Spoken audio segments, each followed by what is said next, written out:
Es que estoy aburrido por los ratos.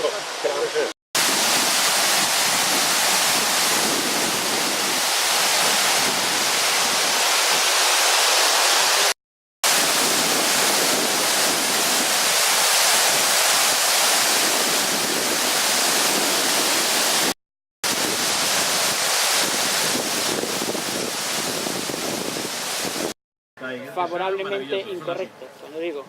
Están, digamos, retrasados en el tiempo y la evolución, sobre todo de que veremos de flora, fauna, etcétera, etcétera, ha ido progresando, ¿vale?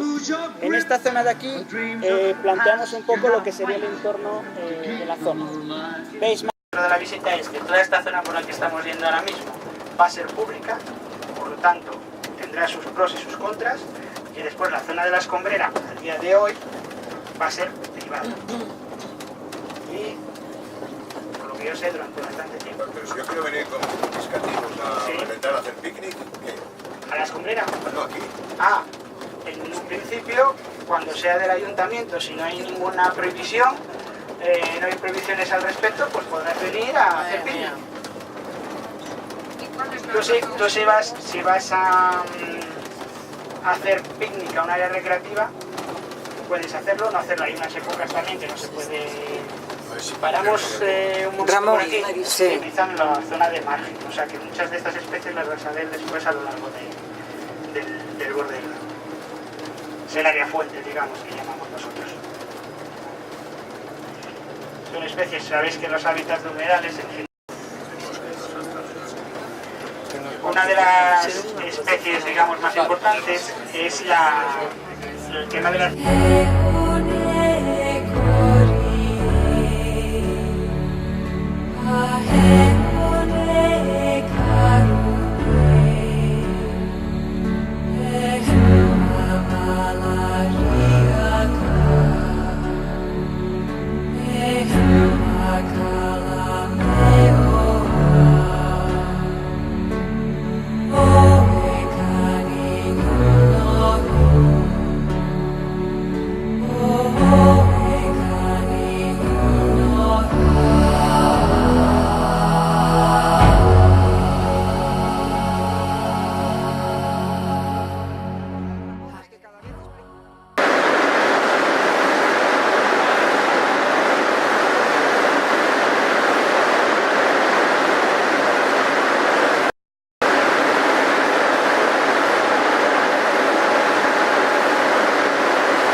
Luego, vamos a ver, desde ahí, la parte automática, todo lo que es autómato, pues ya nada, eso es darle al botoncito y esto. Lo que es la parte de líneas, todo lo que es la parte esa de líneas, de ahí, maniobras de líneas, arranques de luz y todo eso va por nuestra cuenta, siempre en automático también, pero en casos excepcionales, por cualquier motivo, tenemos que arrancar, tenemos que ir a hacer.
tiene gracia.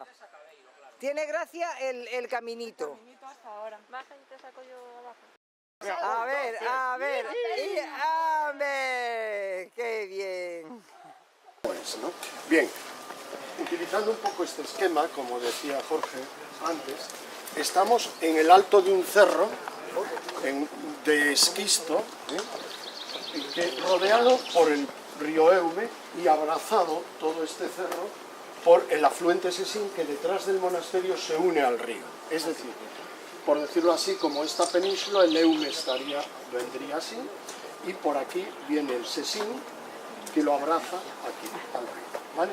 Entonces, en esta configuración tan alargada, se han desarrollado una serie de edificaciones que constituyen a lo largo del tiempo lo que ha sido este conjunto monacal. En este momento estamos justo aquí, en el punto rojo, con esta primera casa, que es la Casa del Horno, que es una casa que tiene mucha historia, porque fue una de las edificaciones primeras que tuvo el monasterio, no la primera, pero una de las primeras, y que tradicionalmente después alojó diferentes servicios, como fue la lavandería, el horno donde se cocía el pan del monasterio, etcétera, etcétera. Pero vamos a empezar por el principio.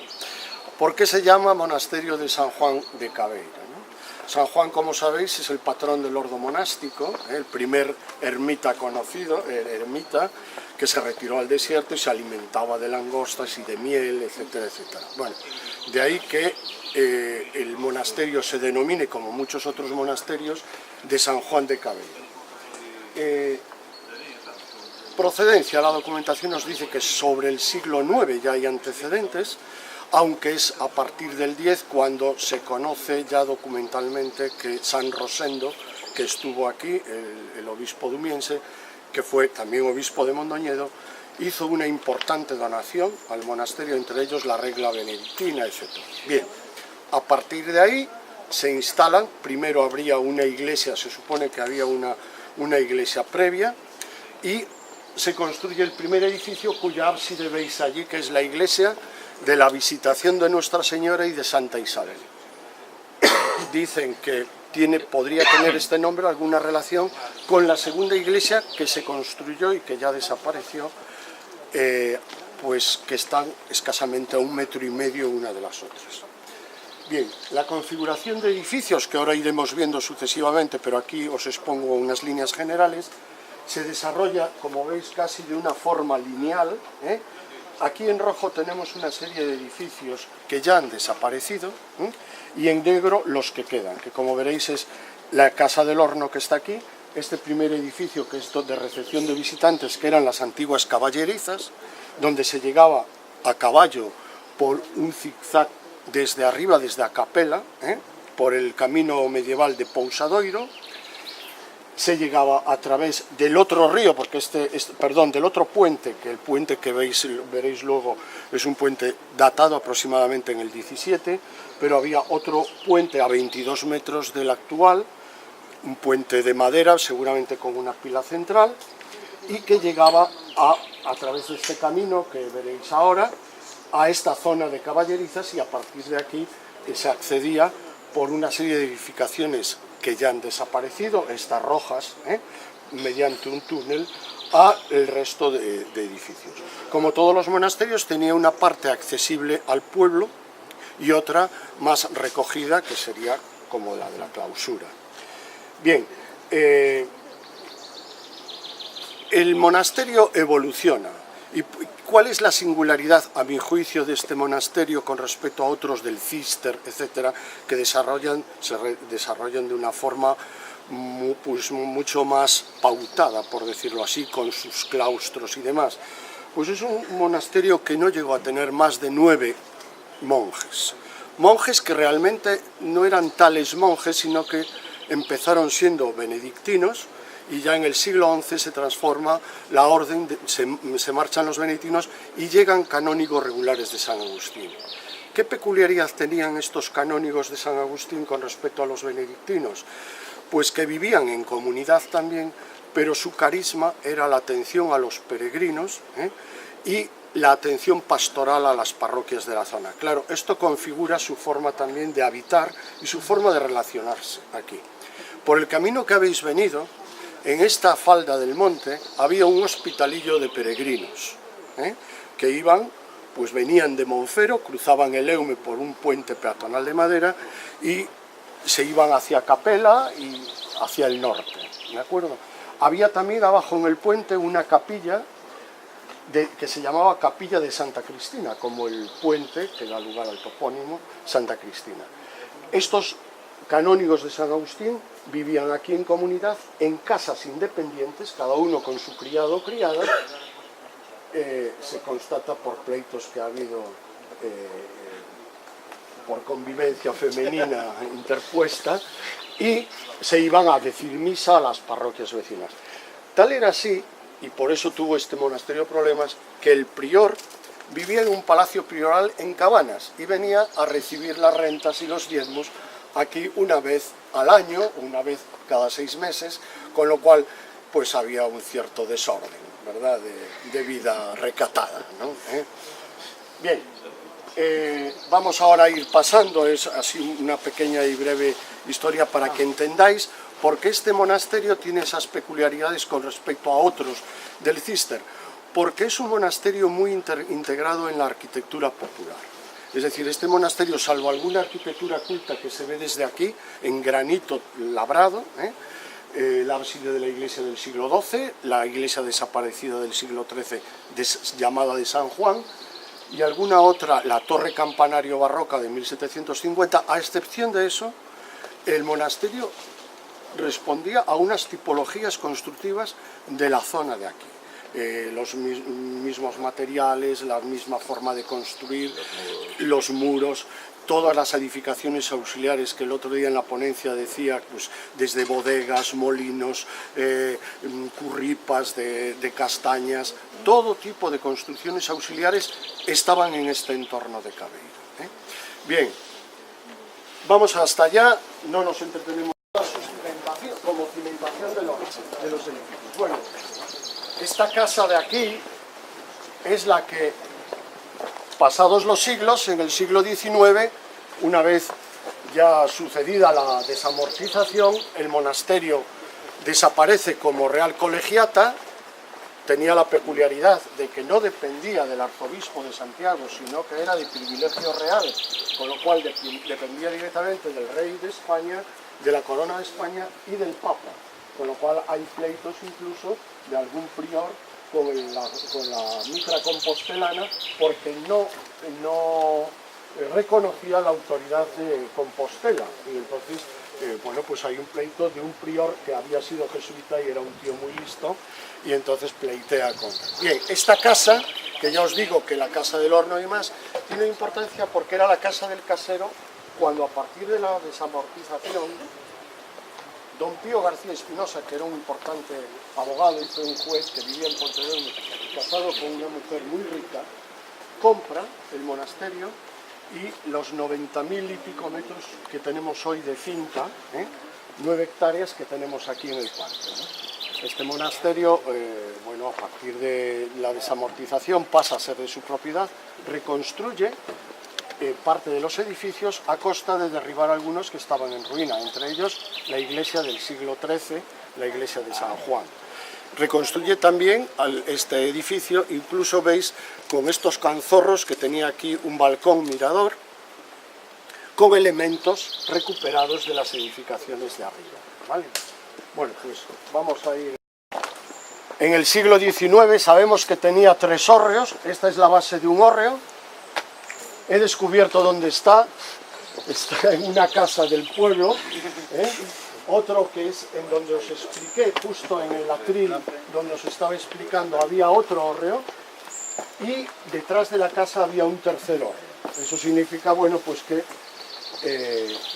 había grano, porque se cultivaba en toda esta ladera desde el puente que venís. Lo sabemos porque en 1769, cuando deciden trasladar la colegiata de Cabeiro a Ferrol, que no llegó a culminarse por la resistencia de los vecinos, mandan a un arquitecto ingeniero militar que se llamaba Francisco Solinis a hacer un levantamiento, que es el primer levantamiento que se conoce de Cabeiro, en 1769 y dibuja toda esta zona de aquí, que tiene unos socalcos, unos aterrazados parecidos, entre comillas, a la Ribeira Sacra. Es decir, todo esto estaba de viñedos hasta el puente de Santa Cristina, ¿eh? Viñedos y tierras de labor, huertas y viñedos. Y él los identifica y los dibuja con una caracterización que tenían las ordenanzas de los ingenieros militares, que cómo había que dibujar cada elemento de estos. Bien, por eso os digo, aquí hay fotos incluso, con el hórreo todavía, y ahora vamos a entrar en esta edificación que, como veréis, está derribada otro tanto de la altura que veis aquí. ¿Y qué tenía? Pues al final de las escaleras por donde va esa gente entrando, veis ahí una puerta barroca, con orejones, con unos pequeños orejones. A partir de ahí se iniciaba un túnel subterráneo, que pasaba por debajo del forjado, donde remata ahora el muro, y se entraba subterráneamente, es decir, toda esa elevación de las segundas escaleras no existía. A la derecha estaban las casas, 3 casas de canónigos. Esta era la portería de abajo.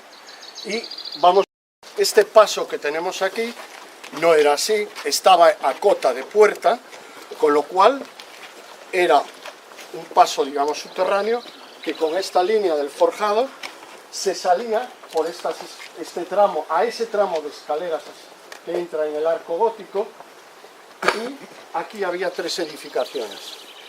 Lo sabemos, primero porque hay alguna foto de finales del 19 que daba un mirador como aquel de la Casa del Horno hacia allá, y segundo porque si veis la ventana románica del centro tiene una llaga, una incisión, que era el encuentro de la cubierta de los edificios con el ábside. Cubiertas de teja, la teja venía de Pontedeume, y de la tejera de Mera también, hubo teja que se suministró aquí, y aquí había 3 casas que tenían en la planta baja la cocina y en la planta superior el dormitorio. Mucha gente pregunta cuando viene aquí, ¿y el claustro del monasterio dónde estaba? Este monasterio no tenía claustro, estaban las edificaciones tan abigarradas, tan pegadas unas a otras, que en algún sitio hasta había dificultades para pasar. Bueno, para que tengáis un detalle, ayer hemos traído una maqueta, que ahora la veréis al final, que hizo cuando ya había yo terminado el trabajo, la investigación. Me apareció un paisano que se brindó a hacer una maqueta, yo le dejé los planos que había hecho de la hipotética reconstrucción, y él hizo la maqueta, la regaló y la hemos traído ayer para vosotros. Amigos que vivían aquí, junto con otras que veréis al final, que fueron las primeras que hubo. Esta es la portería de arriba, este arco, y esta la portería de abajo, ¿vale? Estoy resumiendo muchísimo, pero es que como estoy agobiado, porque sé que algunos tenéis que coger el vuelo y demás, me vais preguntando lo que queráis. La iglesia de San Juan, esta era la sacristía que nutría las 2 iglesias. La de San Juan, en esa terraza donde están esos señores que se ven la cabeza, ahí sentados, esa explanada, el ábside llegaba aproximadamente hasta aquí, con lo cual había como 1,5 metros, 2 metros, como mucho, de separación entre las 2 iglesias. La iglesia bajo las directrices de López Ferreiro. Bien, donde estamos ahora, en esta explanada, hasta finales del 18, estaba la sala capitular, el cabildo, y estaba aquí porque al final, en aquella esquina de allí, había un altar, y aquí se celebraba culto, pero solo para las romerías de San Juan, que desde la Edad Media se siguen celebrando todavía hoy a Romaxe de San Juan, aquí en este monasterio. Pero volvemos al claustro. ¿Dónde estaba el claustro?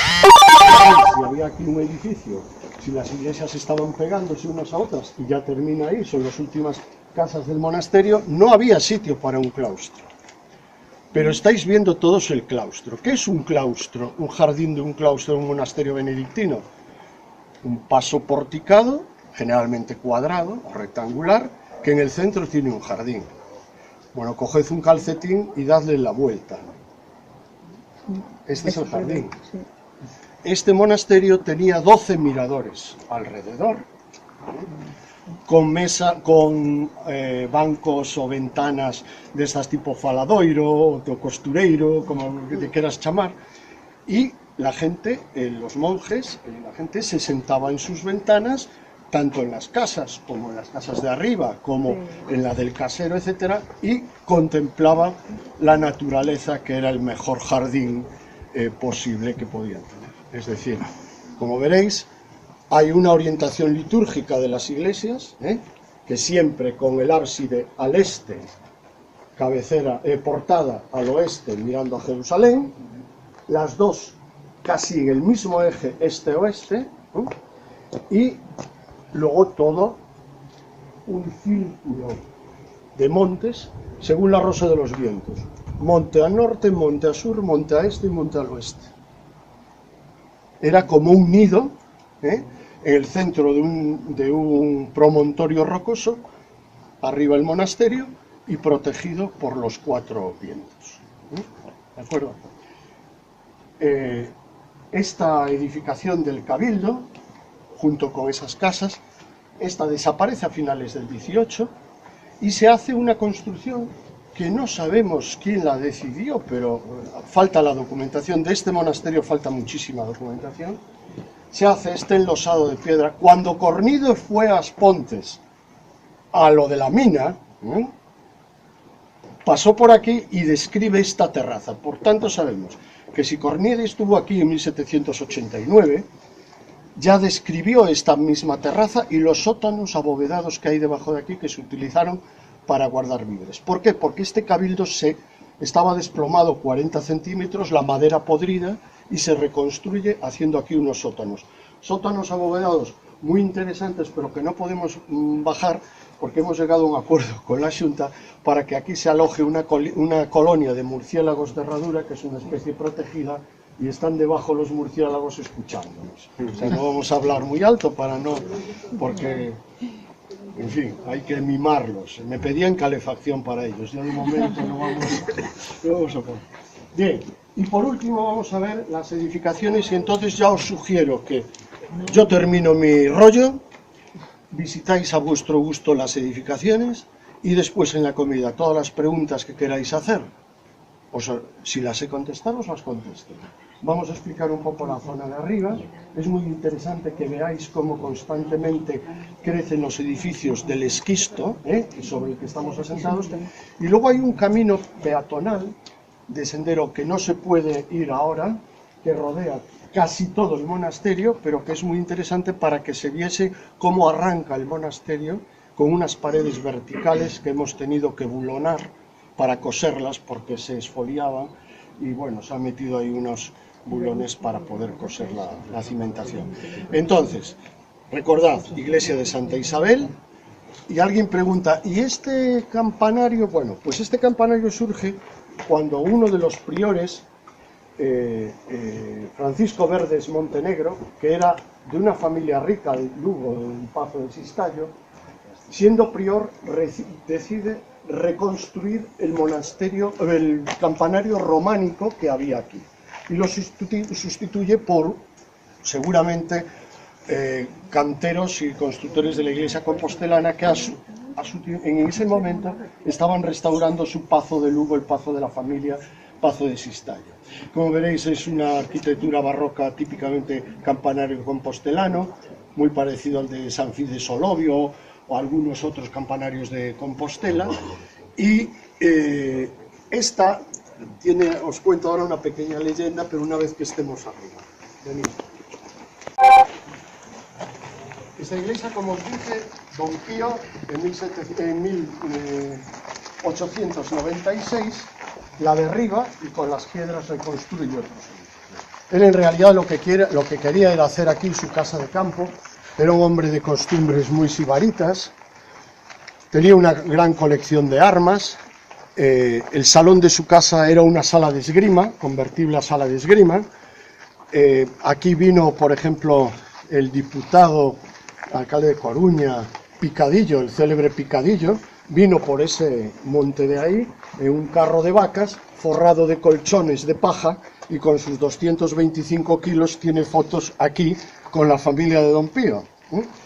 Bien, Este edificio, que Don Pío, como veis, almenó, le puso estos merlones que estaban también en otras partes y que la Xunta en un momento dado lo retiró, reconstruye esta sacristía como una especie de pabellón de invitados, y esta sacristía tiene una cierta historia, porque a través de esta puerta comunicaba con el presbiterio de esta iglesia y a través de la otra comunicaba con la iglesia de Santa Isabel. Tenía unas escaleras de bajada para dar servicio a la iglesia de Santa Isabel. Y tiene una leyenda muy curiosa. Si nos metemos ya en las leyendas, solo os voy a contar esta porque es muy graciosa. La gente de aquí, yo cuando hice la tesis hice muchísimas entrevistas al paisanaje del lugar, incluso a las personas que tienen ahora 96 años y que vivieron aquí en Cabello porque era la hija del casero y tal. Y me decía que este edificio siempre fue la Inquisición. Ellos le llaman la Inquisición. ¿Por qué? Porque aquí se torturaba a los cautivos. Pero no lo dicen ellas. Es que hay un libro de un británico que llega aquí, y que un libro que se llama Corner of Spain, en donde dice que con gran fundamento, que esta fue una iglesia fortaleza fundada por el apóstol Santiago. O sea, que la imaginación os podéis imaginar. Pero bueno, también Benito Viceto dice que aquí estuvo Lord Byron tumbado en la piel de un tigre y tal.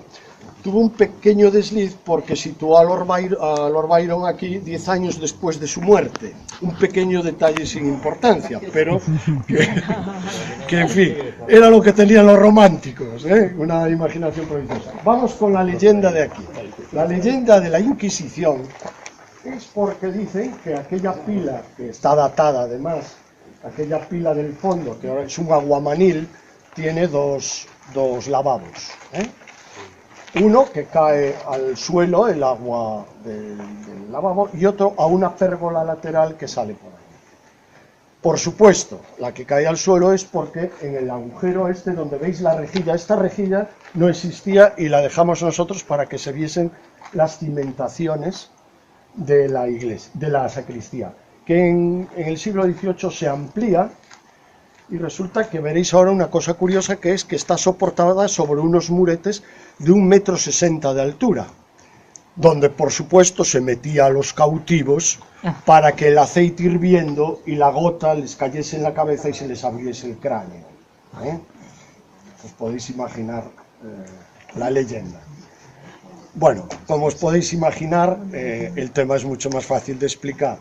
El aguamanil, como en toda sacristía, el agua, cuando el cura antes de consagrar se lava las manos, pues se va a tal. Una vez con las manos consagradas, la otra pila va a una zona, o se usaba para regar las plantas, algo mucho más noble que dejarlo al sumidero, ¿no? Con lo cual, evidentemente iba hacia abajo, pero no para que cayese el aceite hirviendo en la cabeza de los cautivos, que ni cautivos había, sino para que, bueno, pues el agua después de consagrar. Ahora está iluminado, con lo cual podéis ver esa configuración de soportes que tiene. Y para terminar, estas son las primitivas casas de canónigos. Vivían comunitariamente, al principio dormían tipo cuartel, mesas tal, y con el tiempo van haciéndose casas individuales. Don Pío las rehace, ya veis, con mucho parche.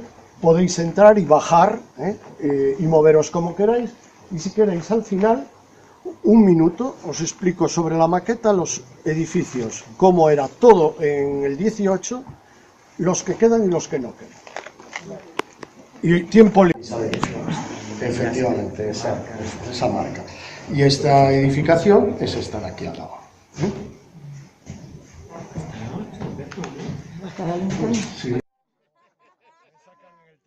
Todo el mundo entiende que estamos de sobremesa y después de 4 vinos. Pues resulta que aquí hay un intento de homicidio, vamos, de genocidio, de magnicidio de Franco. Y es que vienen unos, bueno, en la época aquella, unos franceses que ensayan en Francia cómo matar al caudillo cuando venía a pescar al Ebro. Y entonces, ¿cómo deciden matarlo?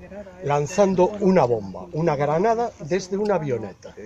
Lo ensayan muchas veces en Francia hasta que perfilan la trayectoria, la altura del tiro, de forma manual, en vuelo rasante y tirando la bomba y tal. Lo ensayan muchas veces y consiguen un grado de precisión bastante importante.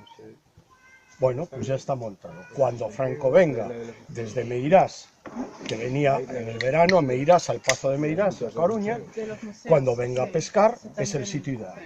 Está el río, zas, y lo pillamos. Pero no contaron con la niebla de Belme. No contaron con que aquí hay unas nieblas impresionantes que no se ve nada. Total, que se tuvieron que dar la vuelta y se frustró el atentado. Pero a lo mejor la democracia hubiese avanzado gracias a las fragas de Belme. Pero no llegó un momento.